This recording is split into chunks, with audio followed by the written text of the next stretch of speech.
Mas enquanto o Flávio Maneira, que vai daqui a pouco chegar aqui para a gente conversar, enquanto ele não entra, deixa eu fazer ler uma frase para vocês, porque o que nós vamos falar hoje aqui é sobre cultura de performance. É um tema bastante interessante, abrangente, com muita coisa para ser falada. E tem uma frase de uma pessoa que eu gosto muito, acompanho a vida dele já há um bom tempo, chamado Rubem Alves, não está mais entre nós. E ele tem uma frase que é fantástica, que ele diz o seguinte: mas na profissão, além de amar, tem de saber. E o saber leva tempo para crescer.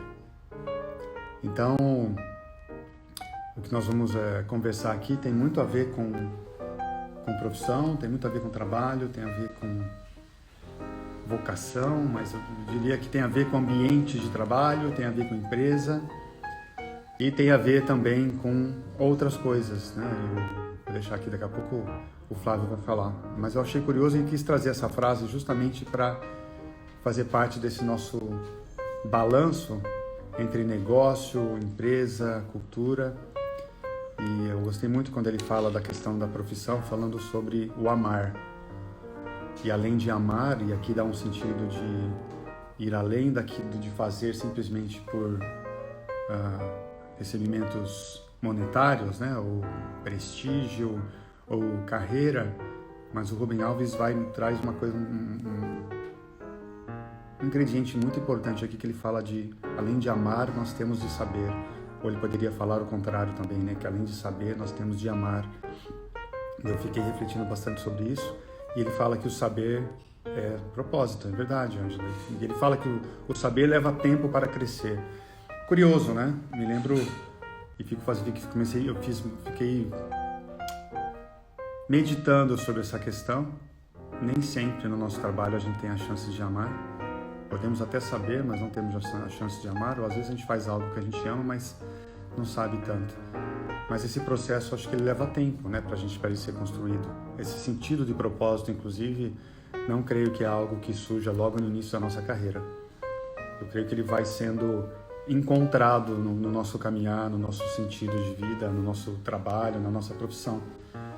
E à medida que a gente vai caminhando, é que a gente vai se aproximando do nosso propósito. E eu gostei muito disso aqui, porque o que nós vamos falar aqui sobre cultura de performance impacta muito dentro das empresas, é algo que vem de dentro das empresas, é demandado pela liderança da empresa, ou pelo menos deveria ser. Só que ao mesmo tempo também tem um componente muito importante, pessoal, que se não houver esse desejo de fazer o que faz, né? É verdade, eu concordo, Igor, é maturidade pessoal e profissional, e leva tempo mesmo, como a Ângela está falando. Então, esse processo de desenvolvimento, essa frase me chamou a atenção do Rubem Alves, justamente porque não adianta muitas vezes uma liderança de grandes organizações ou de hospitais, de instituições, de sociedade, seja lá de quem for, não adianta a liderança se imbuir, se engajar na disseminação dessa cultura de performance que a gente vai falar, ou numa cultura que ajuda as pessoas a encontrarem paixão, encontrarem seu sentido, se nós, como profissionais também, não estivermos cientes do que fazemos, para que fazemos e por que fazemos, né? E aí tem, acho que isso tudo que vocês estão trazendo aqui de aprendizado, de desenvolvimento, de fato leva tempo. E nessa construção, então, se a gente está querendo, quando a gente fala de performance, se a gente faz e executa as coisas simplesmente pelo sentido talvez financeiro, ou de market share que as empresas buscam, né? Ou de prestígio que às vezes instituições procuram, etc., me parece que perde um pouco o sentido. Mas, de novo, eu reforço e trago algo que eu aprendi nessa caminhada profissional, que o sentido de propósito, eu acredito que ele vai sendo encontrado nesse caminhar. Não é à toa que a gente realiza o propósito de vida, nosso propósito profissional, depois de uma certa caminhada profissional. Alguns acho que têm a grande felicidade de encontrar seu propósito, que muitos chamam de vocação, talvez as coisas andem aí muito de mãos dadas, talvez essas pessoas encontrem mais cedo. Ouvi dizer, e tem vários trabalhos, inclusive, falando sobre isso, nessa área de desenvolvimento humano, que esse encontro real com o propósito, ele chega por volta dos 40 anos. Mas isso é tema para uma outra conversa. Eu vou chamar o Flávio aqui, a gente pode falar aqui sobre isso que a gente está conversando. Até conversei um pouco sobre isso com o Flávio. E é curioso, né? De novo, vamos ver como é que... Quero até ouvir mais o Flávio, ele está entrando aqui. Como é que ele vê esse balanço, né?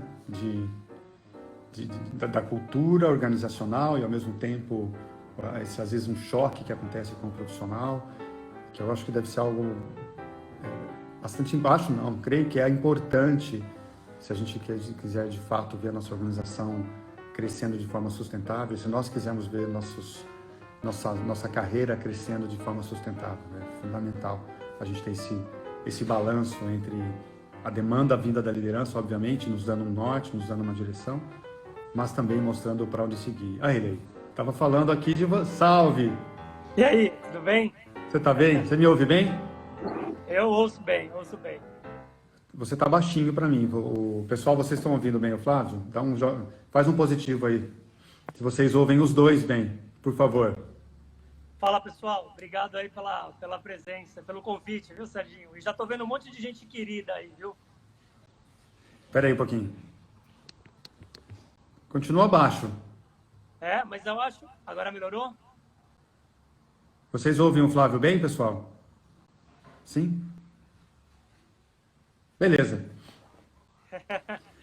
Legal. Flávio, inclusive, eu comecei com a frase do Rubem Alves aqui, justamente para fazer o balanço, né? O Rubem Alves, um educador, filósofo, e eu quis trazer essa frase. Obrigado você estar aqui tomar esse café, né? Para trocar ideias e conversar um pouquinho sobre cultura de performance. Então, pega o teu café aí. Tá aqui. Falando Eu nisso, fui tentar cara... aqui, eu queria te apresentar, mas você faz tanta coisa. Falei, deixa você se apresentar, né? O que você está fazendo? Como é que você se apresenta, na verdade? Porque o teu currículo está desse tamanho já, né? Não, cara, que isso. Obrigado pelo convite, é um prazer aí. Eu acho que essa tua ideia, dessa pausa para o café é fundamental. Eu tô numa correria aqui na Medtronic, estava dando treinamento, falando agora em call. Aí eu falei, nossa, eu preciso parar um pouco. Eu acho Essa que ideia. isso foi fundamental. Boa ideia, parabéns aí pelo projeto. Cara, eu tenho 3 atividades por falta de uma, né? Eu nunca funcionei fazendo uma coisa só. Ao longo da minha vida, desde que eu me conheço, eu sempre fiz bastante coisa. E eu funciono assim bem. Mas eu trabalho na Medtronic hoje, já tem quase 5 anos. Eu sou responsável pela América Latina, a parte de Commercial Capabilities. É a área de treinamento, né?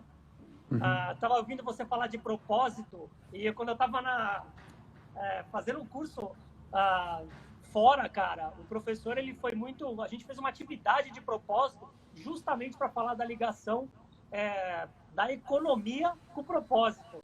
Foi um curso que eu fiz de economia na Columbia University.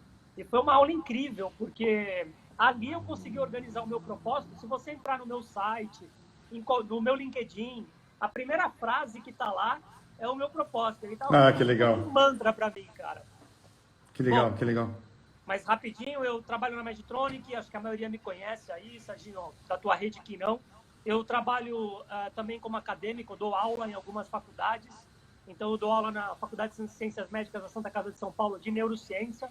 Objeto meu de estudo desde a época que a gente trabalhava junto, que eu adoro estudar o cérebro humano. Dou aula na My Brain University, que é uma universidade online que a gente está lançando, junto com o neurocirurgião, Dr. Leonardo Faria. E tem um evento chamado Brain Talk. Esse é o Flávio. É um multi-homem, né? Muito legal. Estou fazendo um monte de live, cara. Um monte de webinar, um monte de live. Eu acho legal pra caramba. É legal, você é um cara que gosta de dividir, de compartilhar, e seus tentáculos estão se expandindo, né? Então, isso é fantástico. Ô, Flávio, e assim, falando de cultura de performance, você é um especialista, domina bastante o tema, inclusive li bastante sobre isso nos últimos dias, até para a gente aprofundar aqui nossa conversa rapidamente, mas assim, eu vi que tem muita definição de cultura de performance hoje, né? Muita, desde definições acadêmicas da Harvard, etc., até de empresas de consultoria, Boston Group Consulting, etc. Mas eu queria ouvir a tua definição, porque você tá no meio do negócio, tocando uma área de treinamento na América Latina, numa grande empresa. Como é que você define cultura de performance? Legal. Primeiro a gente vai entender que a subjetividade dos termos é muito longa, né? Então, o nosso objetivo é deixar o mais objetivo possível, diminuir a interpretação da significância disso. Né? Então, quando a gente fala, primeiro vamos entender cultura. Cultura já é difícil entender. É a coisa mais importante que uma empresa tem, né? E, puta, vai traduzir o que é cultura. Cultura é como as coisas acontecem numa empresa, né? Então, é um conjunto de práticas, de missão, é a personificação do mantra da empresa, percebida pelos clientes através das atitudes, né? Então, o que os funcionários, o que todo mundo, o que toda a cadeia faz é a cultura. Então, eu estava uma vez tendo uma aula excepcional e o professor chamou todos nós para a janela e ele falou o seguinte: a gente estava no centro nervoso aqui em São Paulo, onde tem o Facebook, onde tem as empresas de tecnologia. E era a hora do almoço. A gente olhou pela janela e ele falou, ó, tá vendo aquele pessoal saindo para almoçar? Se você conseguir olhar, então estava o pessoal da Apple, das grandes empresas de tecnologia. Se você olhar, é impressionante. Você vê o pessoal andando, você vai dizer, olha, aqueles caras ali parece que trabalham na Apple. Isso é cultura. Se você acertar, quer dizer que através do andar da pessoa, da forma como que ela se comunica, da forma como ela age, demonstra a cultura da empresa porque está muito incorporado no comportamento. Então, por isso que é muito difícil falar de cultura. Né? Mas algumas poucas empresas conseguem esse branding, essa incorporação do branding. Né? Eu, por exemplo, as pessoas, uma coisa feliz. Muita gente da minha rede cara, eu quero trabalhar na Medtronic. Porque viu que eu consegui traduzir, às vezes, a Medtronic para... me vem na Medtronic hoje, né? Então, acho que isso é um pouco do que representa a cultura, que para mim é uma coisa muito forte. Quando a gente fala de performance, a performance, se a gente for na definição da palavra, Serginho, ela já é linda, porque ela vem do francês antigo, que é per, né? Que é fazer, e ela vem do latim, que é formare. Então, é estabelecer o fazer. Se a gente for unificar, a tradução de performance é o estabelecimento das nossas atitudes, do que a gente faz, né? Não é do que a gente fala que vai fazer. Então, tem a ver com desempenho. Performance igual desempenho. E o que a gente percebe é que, infelizmente, alguns países e algumas organizações, por reflexo de multifatores, ela tem uma cultura de performance baixa. O que eu falo quando eu quero dizer isso? Eu quero dizer que o Brasil, por exemplo, é um deles. A gente tem vários setores com um baixo índice de cultura de performance. As pessoas não têm a performance como deveriam ter em termos de excelência na entrega. E isso atinge em tudo, né? A gestão de valor do cliente, a gestão de valor da empresa, a cadeia de valor ela é toda atingida. E dá para a gente pensar, então, por exemplo, cultura de performance, porque as empresas... Tem um artigo que foi publicado pela revista Forbes recentemente, quer dizer, no final do ano passado. E tinha um escritor lá que fala muito sobre isso, que é o Chester Elton. E é engraçado porque ele abriu bastante. Ele falou que cultura é algo que é quase que o DNA da empresa, talvez, né? Se a gente fosse fazer uma analogia. E dentro da cultura, ele fala que tem muitas empresas hoje buscando por uma cultura de inovação, tem empresas buscando, por exemplo, por uma cultura de resolução de problemas, cultura de foco no cliente, colaborativa e várias outras. Ou seja, o que você vê, então, em termos de cultura? E cultura, a gente está falando de empresa, mas pensando também pode ser uma sociedade médica, pode ser uma instituição acadêmica, pode ser o que for, né? Quando você fala dessa performance, dá para a gente olhar para diferentes formas de atingir essa cultura? Ou seja, dá para a gente olhar para diferentes ingredientes que a gente quer para dentro desse ambiente? Ou seja, eu consigo ser inovador, resolvedor de problema, foco no cliente. Eu consigo fazer tudo isso ao mesmo tempo? Eu acho que depende muito do drive da empresa, né? Se o drive da empresa exige, por exemplo, na empresa que eu trabalho é uma empresa de inovação. Então, a gente... hoje, o meu principal apelo é criar, eu estou no momento exatamente de criação de cultura de performance, desde a criação da nossa unidade globalmente.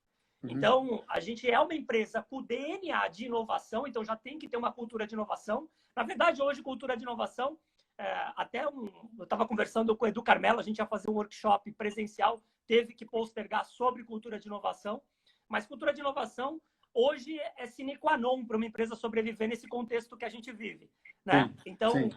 Cultura de inovação a gente já tem que colocar como, olha, é sine qua non, tenha essa cultura de inovação. E inovação é diferente de processos de melhoria. As pessoas confundem inovação com melhoria de processo. A gente está falando de inovação no DNA, como deve ser feito, fazer coisas novas.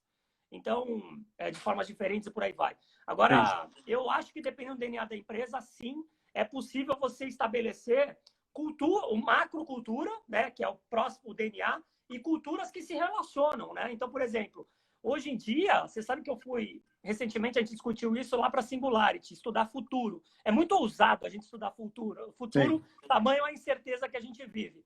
Mas algumas coisas me mexeram muito comigo.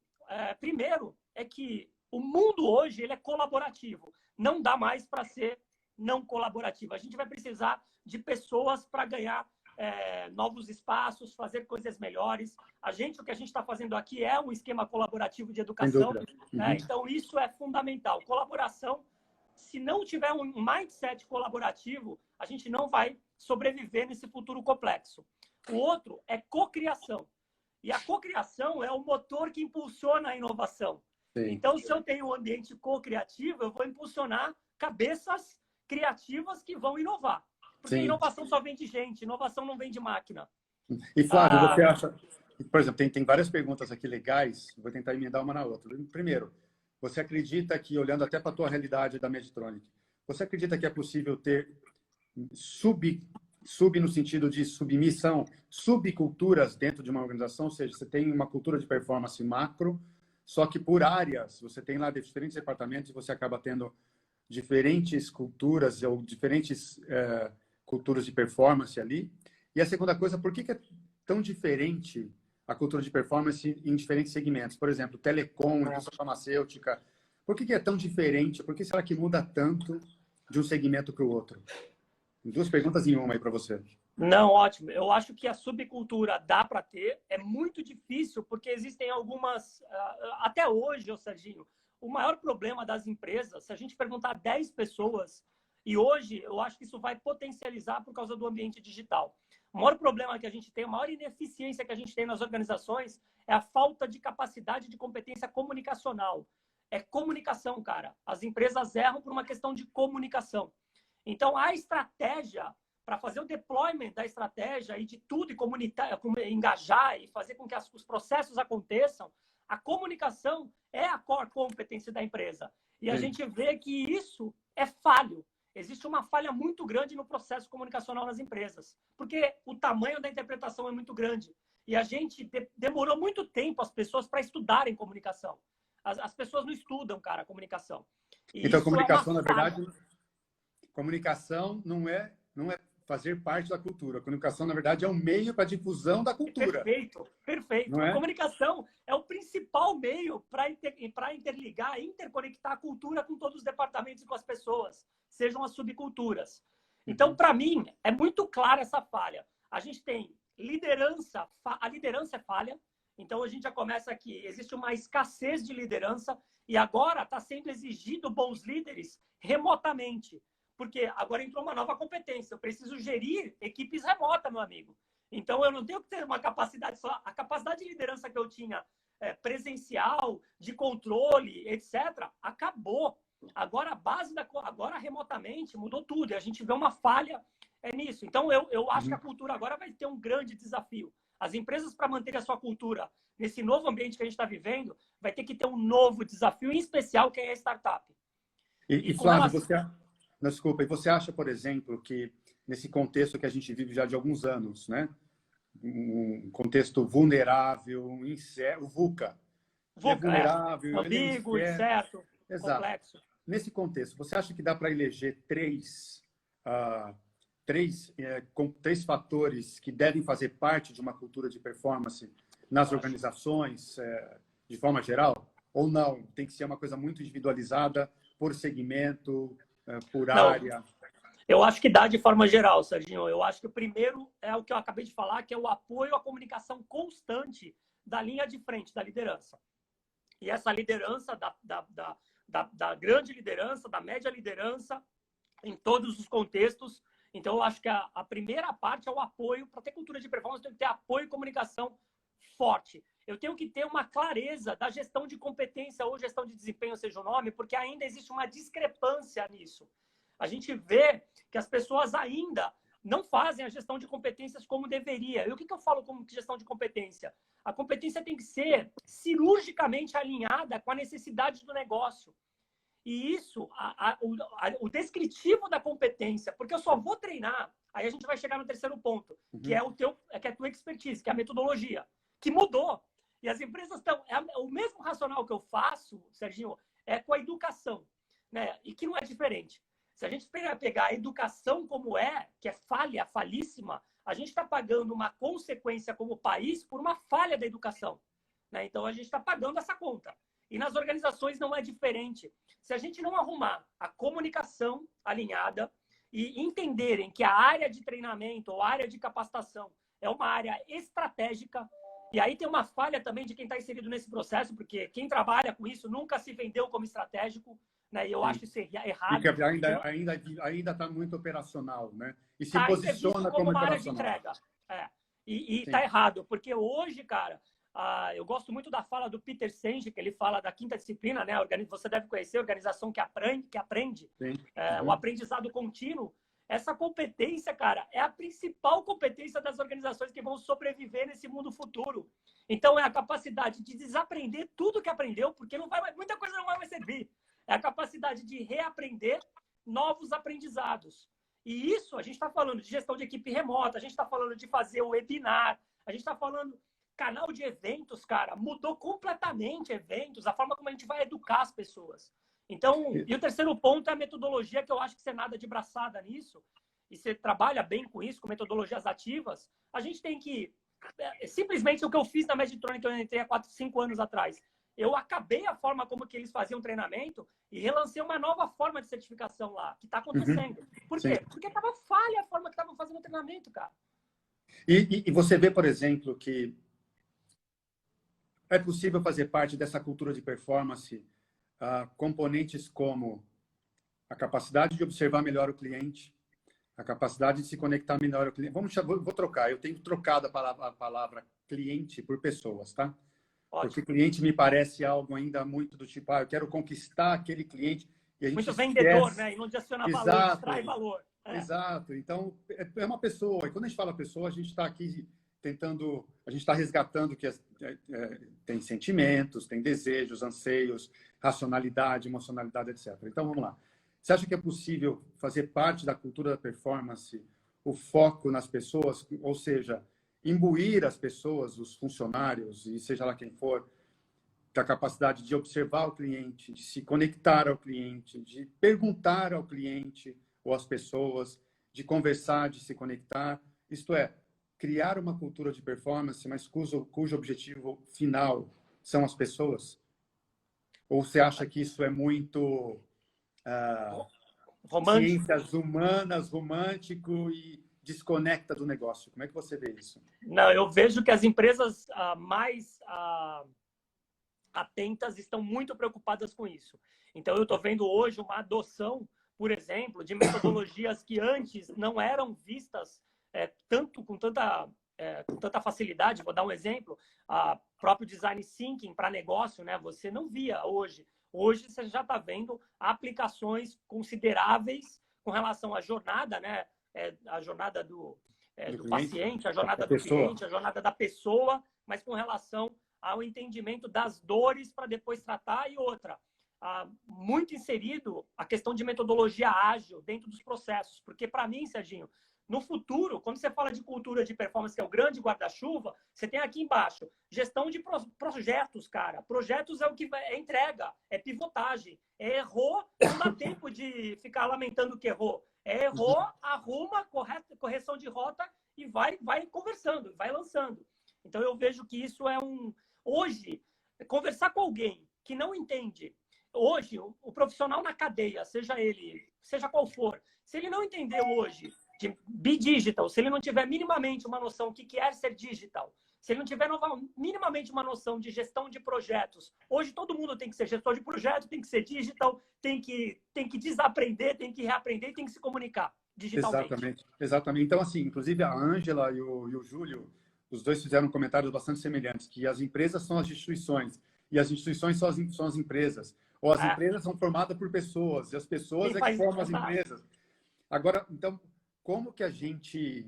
Não sei se a gente teria essa resposta agora, mas como é que a gente institui uma cultura de performance, mas de forma que o drive, que a liderança, que as pessoas se engajem, sabendo que, principalmente a gente, né, que nós que trabalhamos na área de saúde, de forma que nessa cultura de performance as pessoas no final do dia saibam que fazer uma boa gestão de projeto, trazer inovação, assumir risco, tudo isso que você está trazendo, no fim do dia vai impactar a vida de uma pessoa, vai impactar a vida que a gente chama de paciente normalmente, né?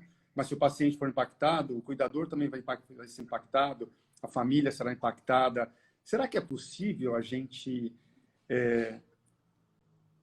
disseminar de tal forma que as pessoas sejam contagiadas e aí seja verdadeiramente uma cultura de performance, mas sabendo que o foco é o outro? O que você acha?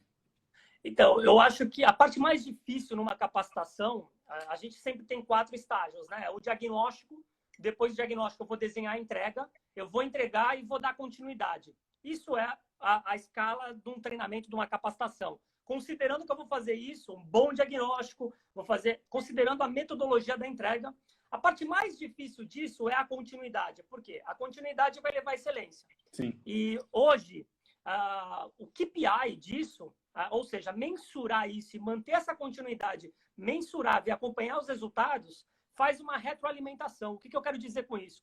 Eu vou dar um exemplo. Nos treinamentos, a gente utiliza muito 3 conceitos. O primeiro deles é que people learn by doing. Pessoas aprendem fazendo.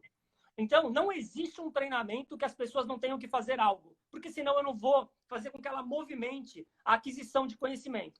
Sim. Então, mesmo que ela erre. Então, ela faz algo. Uma vez que ela faz, a gente criou, eu tenho um software interno, a gente trouxe, hoje é no mundo inteiro, mas é um software, é um aplicativo, que ele tem colaborativo, então as pessoas postam nesse software todo o treinamento, tudo que elas têm que fazer. Então, uma pessoa de São Paulo, ela vai compartilhar um conteúdo que ela fez pós um treinamento com uma pessoa de outra região do Brasil.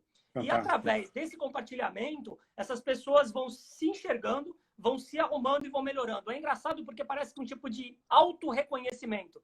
Porque eu coloco ela dentro do processo. Então, ela vai ser o KPI dela mesma. Sim. Então, é possível. Agora é o seguinte, você tem que determinar muito claramente tempo. Por quê? Porque o meu tempo, o tempo de cada um e o tempo da empresa são coisas diferentes. Então, a negociação... E os resultados que eles esperam também, às vezes, podem não ser... Exatamente, exatamente. Então, depende muito... Cara, por exemplo, eu quero melhorar a competência...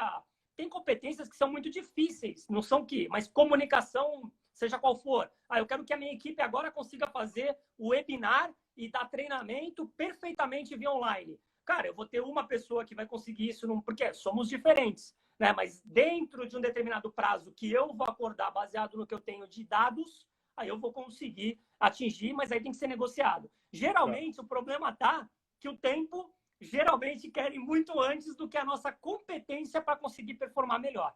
Então, essa é a negociação, é uma questão de tempo. E aí, o que acontece, a gente acaba entregando mais ou menos, né? A entrega, mais ou menos. Aí, que é um dos componentes do teu processo aí de capacitação de treinamento, a entrega acaba sendo falha, consequentemente, você não tem continuidade, consequentemente, você não tem excelência, e aí vira um ciclo...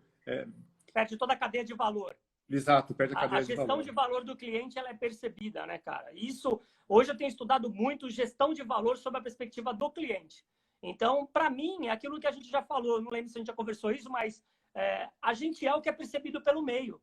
Claro, então, o que é a Declé? A Declé é o que os teus clientes percebem que tu entregou, o que ela entregou.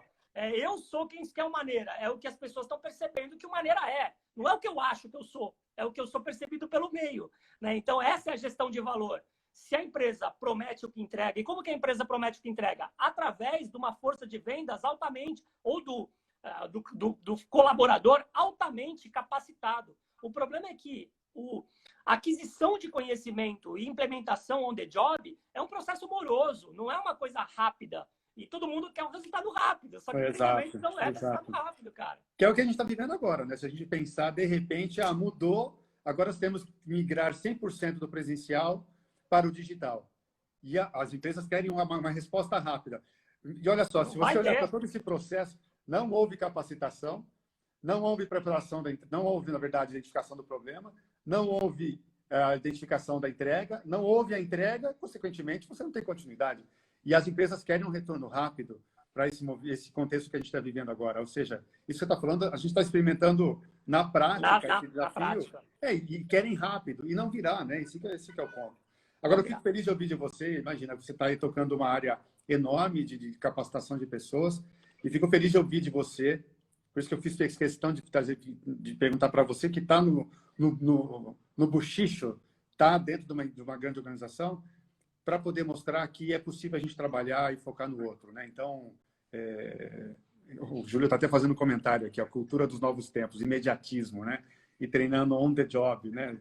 Demora, é verdade. Eu concordo com o Júlio, concordo com você.